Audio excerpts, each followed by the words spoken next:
Hello mummies and daddies, welcome to my channel. आज आपण बघणार आहोत कोडिंगच्या काही ॲक्टिव्हिटीज.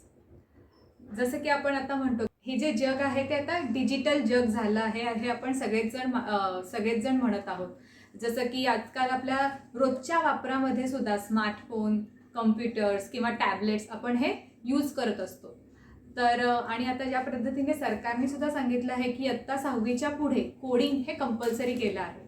तर बऱ्याच पालकांना असा प्रश्न असतो की अरे हे कोडिंग म्हणजे काय आहे.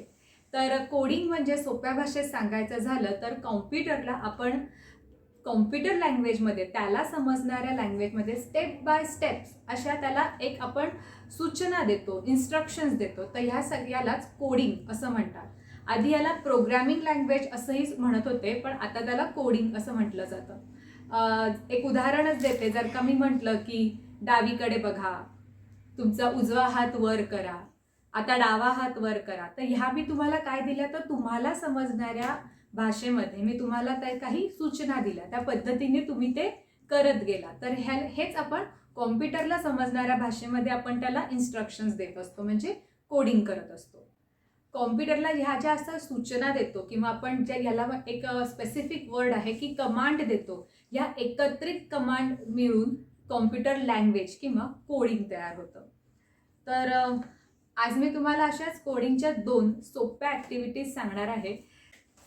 पहिली ॲक्टिव्हिटी जी आहे ती ही आहे. ह्याच्यामध्ये मी अशा पद्धतीने एक स्क्वेअर काढून दिला आहे. त्याच्यामध्ये 3 ऑब्जेक्ट आहेत. एक आहे म्हणजे रॅबिट, दुसरा आहे गाजर आणि घर. तर आता काय करायचं आहे, तर ह्या रॅबिटला त्याच्या घरी पोचायचं आहे, पण जाताना त्याला तिथले गाजर घेऊन जायचं आहे.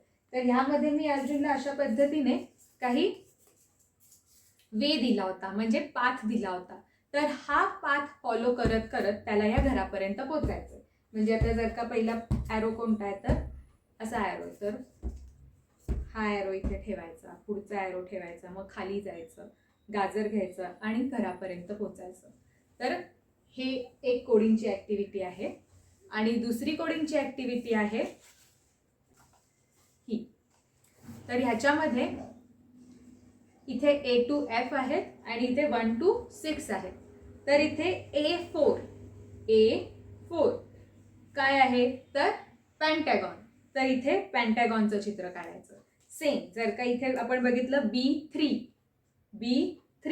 ग्रीन स्क्वेअर, तर मग इथे ग्रीन स्क्वेअर काढायचा. तर ह्या दोन्ही ॲक्टिव्हिटीज ज्या आहेत त्या कोडिंगशी रिलेटेड ॲक्टिव्हिटी आहेत. तर आता आपण ह्या ॲक्टिव्हिटी अर्जुन कसा करतोय ते बघूयात. पण त्याआधी जर का तुम्ही अजून माझ्या चॅनलला सबस्क्राईब केलं नसेल तर प्लीज सबस्क्राईब करा आणि अशाच नवनवीन ॲक्टिव्हिटीज बघत राहा. चला तर बघूयात अर्जुन ही ॲक्टिव्हिटी कशी करतोय ते.